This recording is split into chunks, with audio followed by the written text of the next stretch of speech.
Welcome to the CBS Radio Mystery Theater Archives, the only YouTube channel which has the original classic episodes of the CBS Radio Mystery Theater in order with no ads. Thank you for listening, and now, enjoy the show.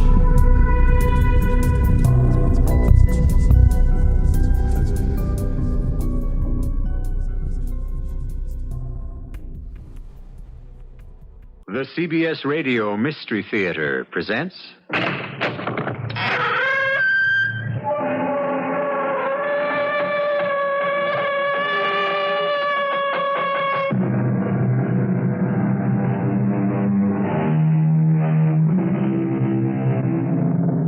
Come in. Welcome. I'm E.G. Marshall. We have a drama for you.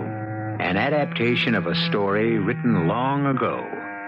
A lady by the name of Mary Wollstonecraft, dead now for a century and a quarter, accomplished in her lifetime two things for which she is well remembered. She married the poet Percy Bysshe Shelley, and she composed the novel Frankenstein. The first brought her misery, the second brought her fame. Though she never married another man, she did write other novels and a goodly number of short stories besides. It is one of these we bring you now.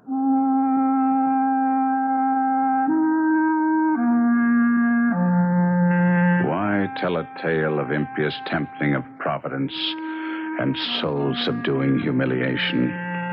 Why? Answer me. You who are wise in the secrets of human nature. I only know that it is so. And in spite of strong resolve, of a pride that too much masters me, of shame and even of fear, I must speak.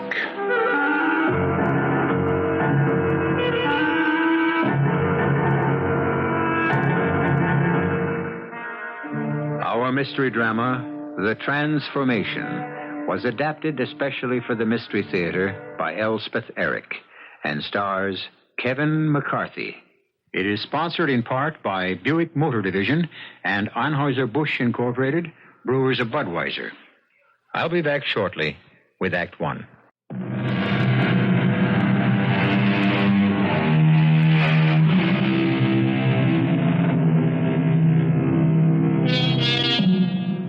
The background for our tale of horror is the proud and beautiful city of Genoa, which looks down upon the blue Mediterranean Sea where the northern coast of Italy curves toward France. It was in Genoa that our hero was born, and on the shore of that sea that his strange adventure, or should we say misadventure, began.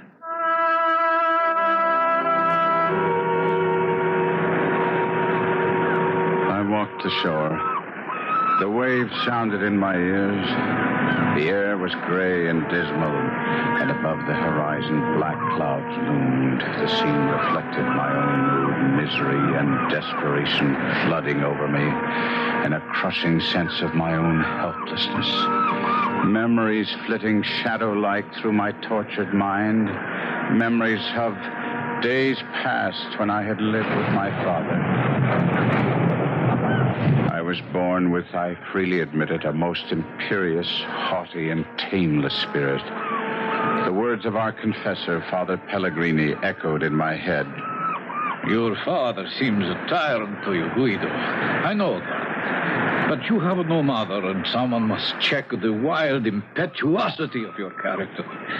You must respect your father's wishes, Guido. But I did not. The only hope of my rebel heart was to be a man, free, independent, or, in better words, insolent and domineering. Ah, Guido, what is to become of you? My father had one friend, a wealthy Genoese noble, the Marchesa Torella, who, in a political tumult, was sent for a time into exile. Like my father, he was a widower with one child. A little flower of a child whom he left under my father's guardianship. You will take care of my precious daughter, will you not, Guido? You're several years her senior. You will be her protector, her defender, will you not? I had only nodded my head, but my heart had said much more. My heart had given glad shouts that this exquisite child was to be put into my care. Though words would not come to my lips, this little child, this Juliet, had held out her tiny hand and placed it in mine with such simple trust and affection that then and there I knew I had met my fate. Guido? We grew up together, she and I. When I was 11 and Juliet 8 years of age, a cousin of mine, much older than either of us, he seemed to me to be quite a man, took great notice of my playmate, and one day he called her his bride and asked her to marry him. And when she shrank from him, he insisted and drew her towards him. I had watched the odious scene, and with the emotions of a maniac, I threw myself upon him. Oh, Guido! I strove to draw his sword. Failing in that, I clung to his neck with a ferocious desire to strangle him. Guido, no! Boys! Guido, loosen your hold! I'm ashamed of you. No, don't try to explain. I know the bully was trying to force himself on our little Juliet, and I know you had to come to her aid, but Guido, had you not been too small to draw his sword from his scabbard, who knows what you might have done? Father? Your actions were a great sin. Come with me to the chapel, and we will pray for your impetuous soul. This I did. And that very night I returned to that same chapel, holding little Juliet by the hand, and in that holy place I profaned her child's lips with an oath that she would be mine forever, forever, only mine. Well, those days passed away. After a few years, the Marchesa Torella returned from exile and became wealthier and more prosperous than ever.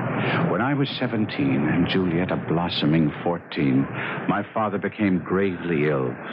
As he lay dying, Torella, Juliet, and I stood by his bedside. I know what you seek of me, my friend.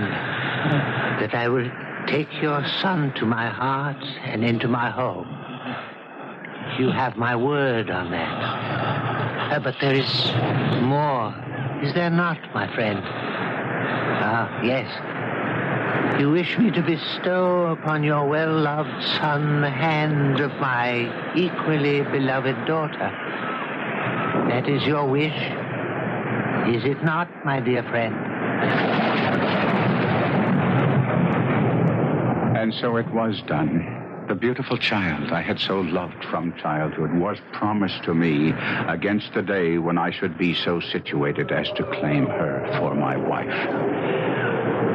And now on the rocky and rain-swept shore, as I walked bent over against the rising wind, the memory of these early feelings returned to mock me, torture me, drive me to a distraction I thought I could not bear.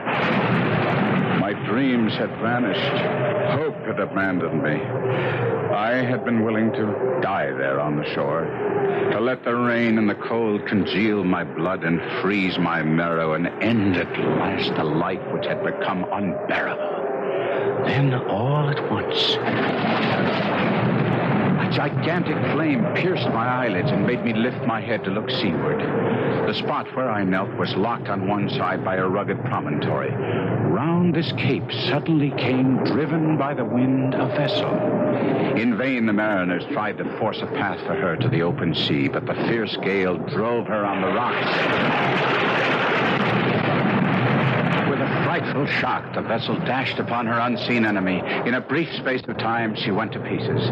I covered my face with my hands and wished with all my heart that I could have sunk beneath the waves with those unfortunates. Then, all at once, I looked up. Something was floating towards the shore.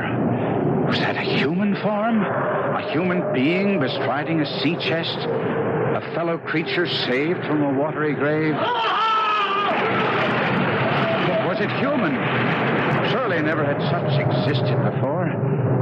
A misshapen dwarf. I could see it now, with distorted features, a torso as wide as it was long, legs thin as threads and extending an inordinate distance from his body. His arms were the same, and the hands that dangled were tipped with pointed nails that were black all over. Saint Beelzebub, I have been well vested, and by the fiend, it is another ally of the Mighty One. To what saint did you offer prayers, friend, if not to mine?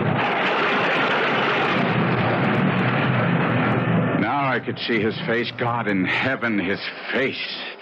His head sloped back from his eyes so sharply he could be said to have no forehead at all. His hair was black, as were his eyes, but long and growing unevenly over his shriveled pate, and from the backs of his hands, from his legs, and even from between his toes. What a noise the big ocean makes! The waves disturb me. I will have no more of this. Silence, winds! To your homes! Clouds! Fly to the antipodes! And leave our heaven clear! He stretched out his long, lank arms that looked like spiders' claws and seemed to embrace the expanse behind him. Was it a miracle? The clouds became broken and fled. The azure sky first peeped out and then spread a field of blue above us. The sea grew calm. Come! Don't be frightened, friend. I am good-humored when pleased. And something does please me in your handsome face. Though you look a little woebegone. Shall we be friends? He held out his hand. I could not touch it. Well, then, companions. That will do as well. And now, while I rest after the buffeting, tell me why you wander thus alone and downcast on this wild seashore. Have you no home? I have a home. Then why are you here? I dare not go there. Tell me, is it a woman? What? Did she throw you out? Did she betray you with another? She is the purest, the loveliest, the most faithful. She has done nothing but good, nothing that is not consonant with her noble nature. Then why in the name of the devil are you here? At first I could not speak. And then the words started to come, and soon they were flowing in a steady torrent. Before I could marry my Juliet, I must amass a fortune, and before domesticity claimed me, I must see the world, and see it I did. I went to Florence, to Rome, to Naples, and at long last to the bourne of my wishes, to Paris. Paris! I was arrogant and self-centered. I loved display, and above all, I threw off all control. I became a spoiled child. Who could control me? Not the letters of Terela. No, only strong necessity in the shape of an empty purse. Oh, poor, handsome boy. Acre after acre, estate after estate, I sold. My dress, my jewels, my horses were unrivaled in Paris, while the lands of my inheritance passed into the possession of others. Well, go on. I'm caught up in suspense to hear the outcome. I thought that I would come home to Genoa. I was nearly a beggar, yet I would come home and rebuild my fortunes. I knew the moment I went to claim my bride, the world would know me for what I was. Not only a beggar, but one who had beggared himself, a wastrel, a fool. Knowing myself unfit to marry Juliet, according to the proper precepts of Genoese law and custom, how could I have contemplated such a thing? I abducted her. Good, brilliant, inspired, huh? You think so? You think so? I had planned to marry her, carry her off to France, but my plot was discovered. What property I still owned was put in the hands of commissioners to pay at least partially my mountain of debts. Alone, friendless, I came to this shore, and so you see me now. How can you laugh so? How can you humiliate me even further? Do you mean to starve on these rocks and let the birds peck out thy dead eyes? While your betrothed is possessed by another? What would you have me do? Revenge thyself, man. Humble thy enemies. Set thy foot on the old man's neck. Possess thyself of his daughter. Oh, had I gold, much could I achieve, but poor, I am powerless. You have noticed the sea chest on which I am seated. It was on that chest that you floated to shore. I shall now dismount. See? A common sea chest, would you say? I have seen many such. But when I press here, when a spring lurks beneath, see what happens? It flies open. Come, closer. Behold. I approached the chest. And, Holy Mother, what a sight met my eyes. Blazing jewels, ruby, diamond, sapphire, emerald, beaming gold, pale silver. I trembled head to foot. A wild passion swept over me to possess this treasure which gleamed and glittered within the chest. I looked helplessly at the hairy monster who stood watching me through half-closed eyes. His look, his very attitude told me that he had read my deepest thoughts.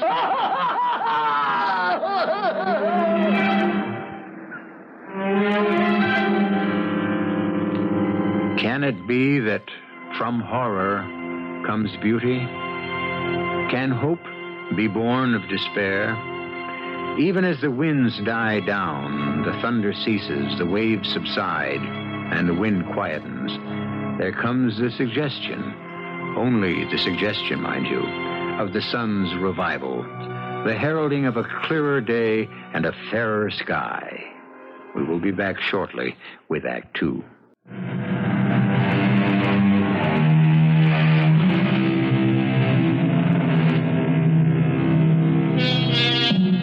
You will remember that we left our despairing hero on the shore of the Mediterranean Sea below the city of Genoa. He had poured out the story of his wasted life, his extravagance, his self-indulgence, his profligacy, into the ear of a misshapen monster who had survived a shipwreck by floating to land on a small sea chest.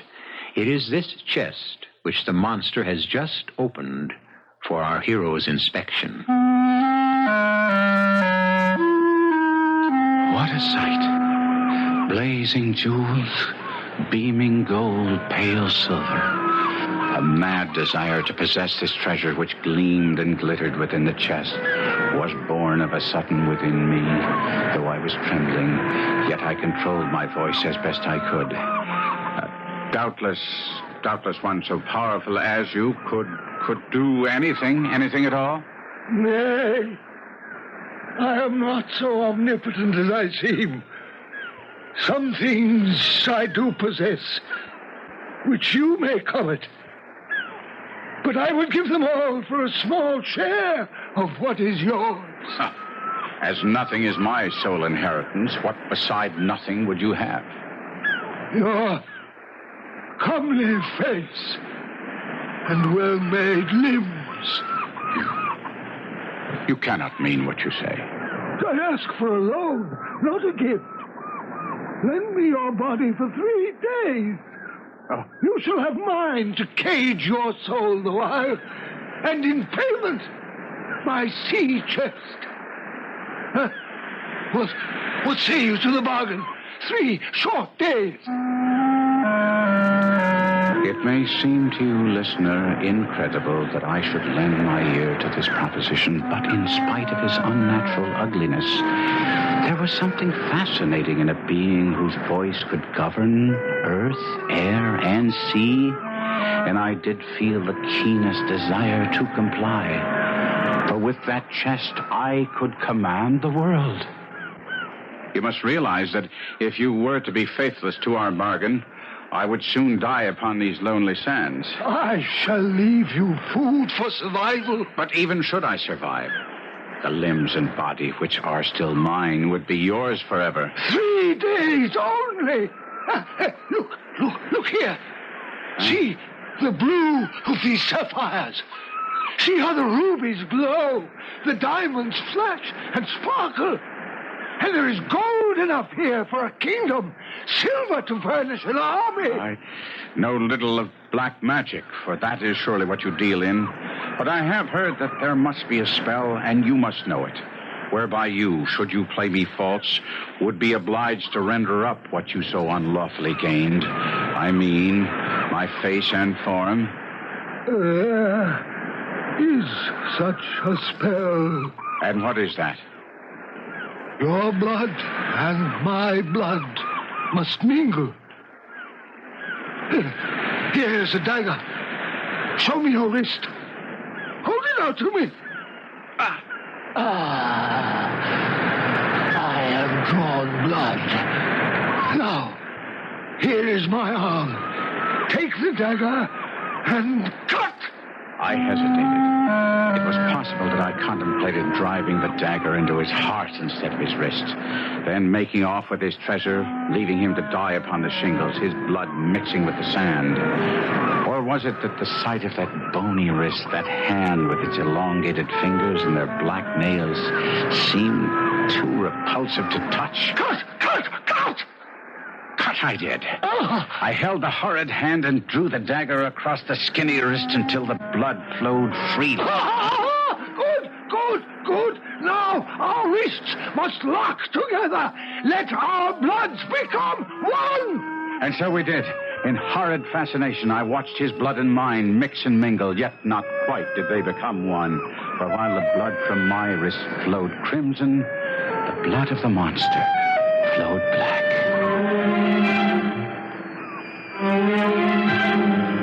I scarcely knew when he separated himself from me. My eyes were fixed upon the treasure chest. I let the jewels run through my fingers. I caressed the gold. I stroked the silver. But as I did so, I saw my hands. Could they really be mine?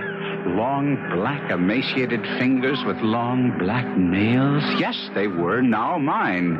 But I comforted myself only for 3 days.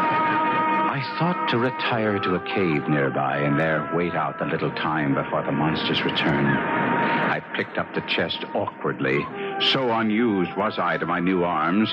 I entered the cave, set down the chest full of my fortune, and ruminated on my future conduct. I felt a surge of joy, of confidence, and a glad cry escaped my lips. Thank you, my Lord God. Oh, horror of horrors. The voice was the voice of the monster. He possessed not only my face, my limbs, but he had taken my voice itself.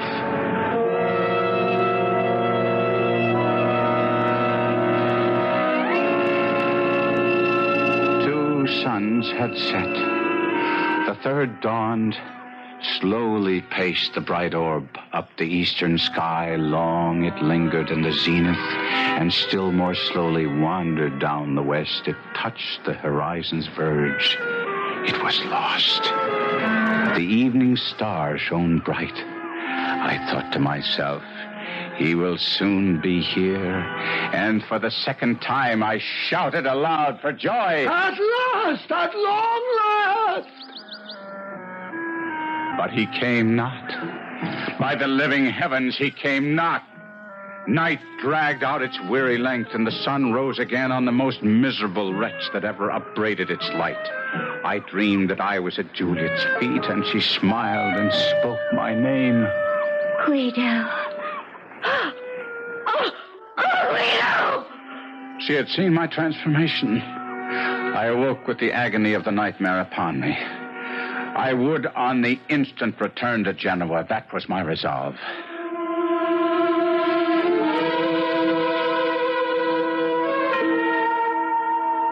I began to walk towards Genoa. I was somewhat accustomed to my distorted limbs.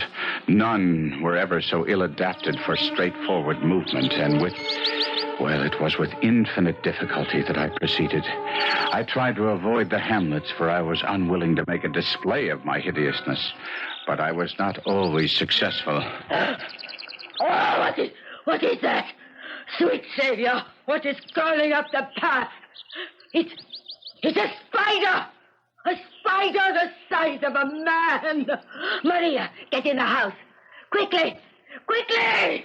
I had the wild notion that I might beg at her house for food, for I had brought none with me. But I understood immediately that there would be no food here. No help of any kind. Wait, Maria! Hand me my broom! Be quick! It's starting to run! Give me my broom! With my spindly arms wrapped around my tiny head and my long, crooked limbs carrying me away from her as fast as they were able, I escaped the enraged woman. I stumbled up the cliffs, searching for a cave where I could hide my repulsive body. And I lay panting on the rock. Below me, the splashing sea, the quiet sand, and above the blue sky of heaven. Bruised in body and broken in soul, I slept.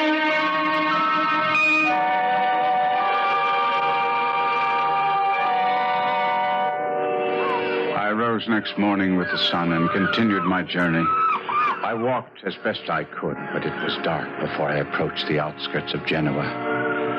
The weather was so balmy and sweet that I conjectured that the Marchese and his daughter might have left the city for their country retreat. It was from this Villa Terela that I had attempted to abduct Juliet. I had spent many an hour reconnoitering the spot and knew each inch of ground well.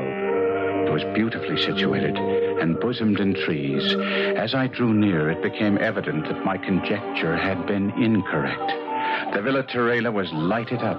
Strains of music were wafted toward me by the breeze. The country people were all flocking about. I longed to address someone, to inquire the occasion of so much festivity. But I thought I might, from some hiding place, hear others discourse, and in some way gain intelligence of what was going on. So, entering the walls that were in the immediate vicinity to the mansion, I found one dark enough to veil my excessive frightfulness.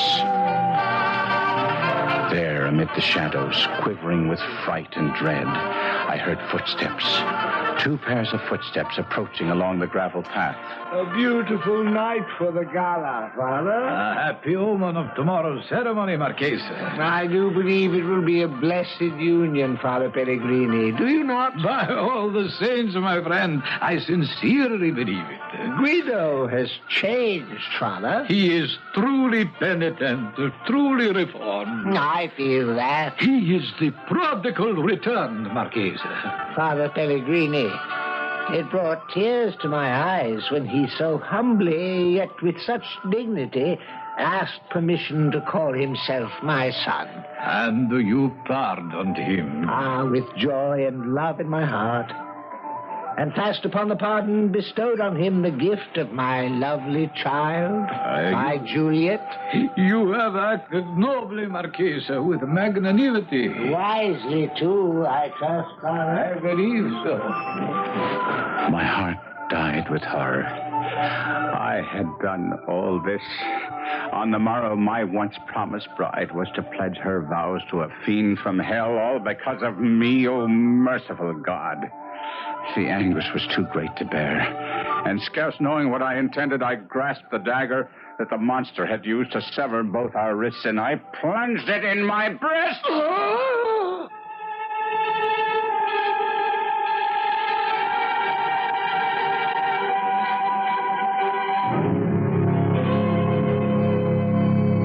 Where does the devil live? How does the devil speak? What does he look like? What powers does he possess? And how may he be disarmed? We know not neither his abode, nor his voice, nor his face or form. Yet, since the inception of the race, we have believed that by some supreme effort he can and must be driven off. We shall return shortly with Act 3. Recall with me now, dear listener, how we left Guido, our gallant cavalier, transformed now into the shape of the most repellent monster, hiding in the shadows of the Villa Torella, where he heard the Marchesa Torella and Father Pellegrini discuss the marriage on the morrow. His long-loved Juliet was to marry the monster who now appeared to be, and everyone believed to be, Guido himself. The anguish was too great to bear, and scarce knowing what I intended, I grasped the dagger and plunged it into my breast. I know not how long I lay there in the darkness, but I sensed somehow that the dagger had not pierced my heart. I had not ended my agony, only prolonged it. Then I heard voices. Father Pellegrini and the Marchesa Torella were returning along the gravel path. I had wounded myself badly, and too weak to move, lay directly across the path where they could not fail to see me. Father, look here. There, on the path. Oh, my sweet Savior. What can it be? Is it an animal? Certainly it is nothing human. It's some dead thing, some beast who dragged itself from Lord knows where to die in my garden. But what shall we do with it? Don't touch it, Father. But I must make sure. It is foul and putrid. Let it lie there where it is. I'll fetch a servant to take it outside the walls and bury it. Poor creature. Whoever or whatever you are, God have mercy on you. Oh, what? Did I see you still? Is it possible to... Do you still live? There, you moved again. You need the doctor for wretch. Hold fast to whatever life is in you, and I will return. My wretched body had somehow, without my wishing it, responded to the kindness I heard in Father's voice. Despite my self-inflicted wound, I somehow raised myself and staggered toward the villa. Wild thought races through my brain. Could God permit the foul union slated for the morrow? I hid myself among the trees. The garden grew deserted. The gates were closed. I staggered about and came under a window. Well did I know it. A soft twilight glimmered in the room. The curtains were half drawn. It was the temple of innocence and beauty. I saw Juliet enter, approach the window beneath which I lurked. Oh, she clasped her hands. She raised her eyes to heaven. Guido. Mine own Guido. Then, as if overcome by the fullness of her own heart, she sank on her knees. Oh, Guido. My only love. What joy the dear Lord has conferred upon me. Oh, let me live only for my life's love, my Guido. My best beloved. I heard a step, a quick, firm step, and soon I saw a young man richly dressed, young and graceful to look upon. Yes, by heaven, he was handsome. He had the lithe body, the fine features of oh, God in heaven, of myself. I crouched closer. The youth approached. He paused beneath the window. She arose, and again, looking out, she saw him. Guido. Oh, my love. The guests have gone. My dearest, you must go too. It is not seemly that we should be together like this until after tomorrow's happy meeting. I will not go. Ah, sweetest, could I press one kiss upon thee, I could repose. And then he approached, and I thought he was about to clamber into her chamber. I had hesitated not to terrify her. But now I was no longer master of myself. I rushed forward and threw myself upon him. I cried, Oh, loathsome and foul-shaped rat! Guido! Heaven protect us! The dagger was in my hand. I knew that soon the monster and I would be separated. In the midst of my frenzy, there was much calculation. I must fall upon his sword that he did not survive. I cared not for the death blow he might deal against me. I saw his villainous resolve to do this in the sudden thrust he made at me. I threw myself on his sword, and at the same time plunged my dagger with a true and desperate aim in his side. We fell together, rolling over each other, and a tide of blood that flowed from the gaping wound of each spilled on the grass. And in the moonlight, I saw that my wound shed blood that was crimson, while from the gash I had made in his side flowed blood that was black. More I saw not, for I had fainted.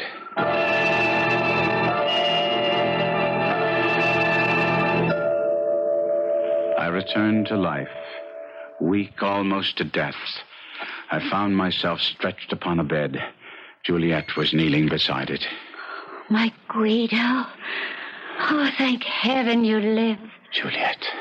My love. The voice in which I spoke was mine own. Mine. Not the horrid screech of the monster, but mine own. My dearest one. My sweet love, I have a strange request to make of you. Anything, my heart. Bring me a mirror. A mirror? I must have a mirror. Oh, do not agitate yourself, my darling. I will fetch you a mirror. But you must not be shocked at what you see. Quickly. Quickly. Here it is. Give it to me. You are wan and pale after last night's encounter. How? By the mass, I think myself a right proper youth. Your color will return. Do not condemn me. No one knows better than I the value of his own body. No one, probably, except myself, after having had it stolen from him. Whatever are you saying? Are you feverish? Perhaps a little. I have endured much. Are you strong enough to see anyone? My father and Father Pellegrini are just outside the door. Ask them to come in. They are so happy that you are recovering. Do come in. He is anxious to see you. Guido, my boy. Marchese. You look well, Guido. A little pale, that's all. The doctor says that in a few weeks' time you will be up and about. And well enough for the wedding ceremony. Do you have any pain? None at all. Oh, hardly any.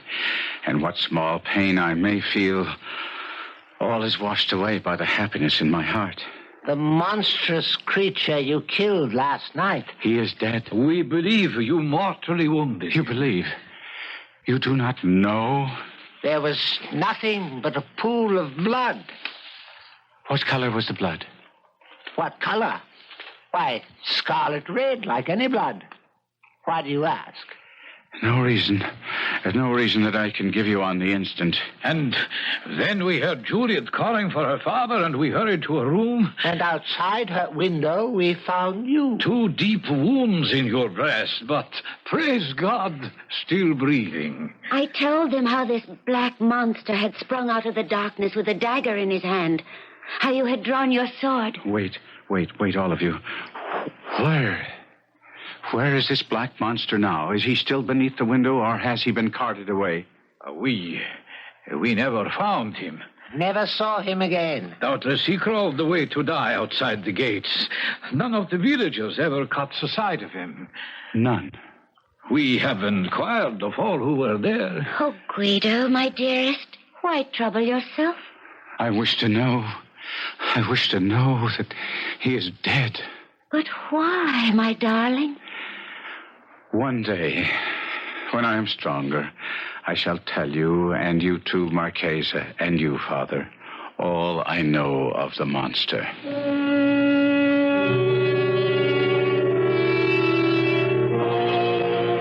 And so I did.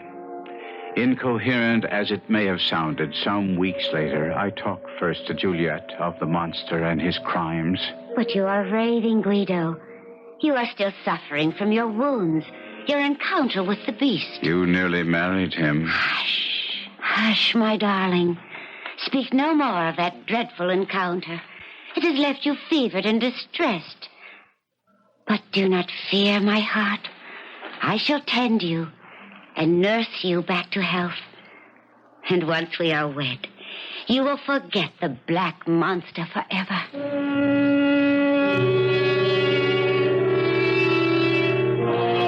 I did not forget so quickly. I talked next to my future father-in-law, the Marchesa Tarella, who gave more credence to my story. It was the fiend himself, Guido, there can be no doubt. Ah, what a trickster he can be. We all know that. Indeed he can. I find it credible, although I confess it stretches my belief, that he could steal your body from you and come here in your guise. He did, sire. He did. Yet he came so humbly, so penitently. He asked my forgiveness for his sins in such a straightforward way. I confess he took me in completely. Sire, will you believe me when I tell you that what he did is what I would have done? Once I recognized the folly of my ways, will you believe me that on that sandy shore, I cursed myself 1,000, 1,000,000 times over for my overweening pride, for my insufferable vanity, for my stubborn egotism? Will you believe me, sire? My son, with all my heart, I believe you.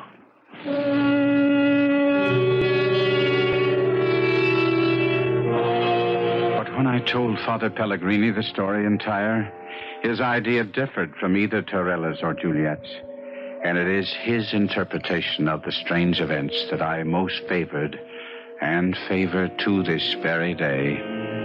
I am of the opinion, Guido, that it was not the fiend, nor any demon, who made the fateful bargain with you that day, your body in exchange for his wealth. No, I think it might rather have been a good, not an evil spirit, sent by your guardian angel to show you the folly of your pride. I did not again visit that strip of sand where I met the monster, nor did I seek for the treasure. The work of my bodily cure and my mental reform went on together. I have never, it is true, wholly recovered my strength. My cheek is paler since, my person a little bent. My wounds still trouble me, and Juliet sometimes alludes bitterly to the malice that caused this change. But I kiss her and tell her all is for the best. I am a more faithful husband, and but for those wounds, never would I have called her mine.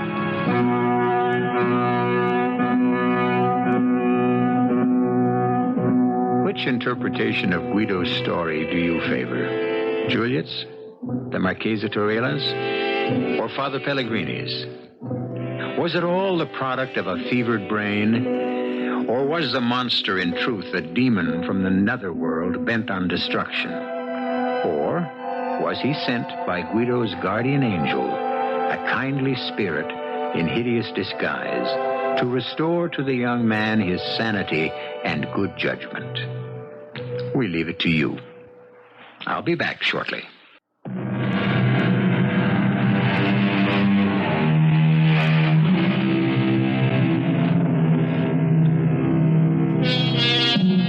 We have said that each one of you may opt for whatever explanation of our story you prefer. Was the monster a vision, a devil, an angel? There is a fourth interpretation which we offer for your consideration. It is from Joseph Conrad, the great Polish writer. The belief in a supernatural source of evil is not necessary. Men alone are quite capable of every wickedness. Our cast included Kevin McCarthy, Robert Dryden, Ian Martin, and Evie Juster. The entire production was under the direction of Hyman Brown. And now, a preview of our next tale. I would like to ask a favor, Dr. Larson. Favor? Well, what is it?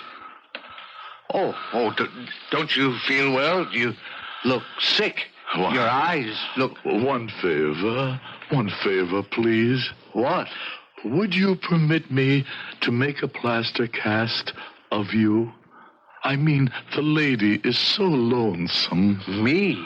A cast of me? What a crazy idea. Hey, let go of me. I will not hurt you, please. Let go of me. Get your hands off me. No, do not leave. Let me go. Damn you. Let go of me. Oh, stay.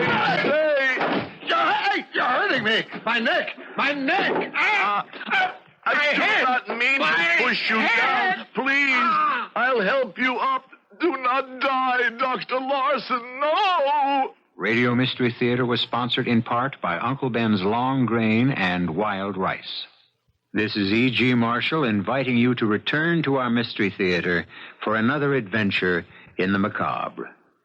Until next time, pleasant dreams.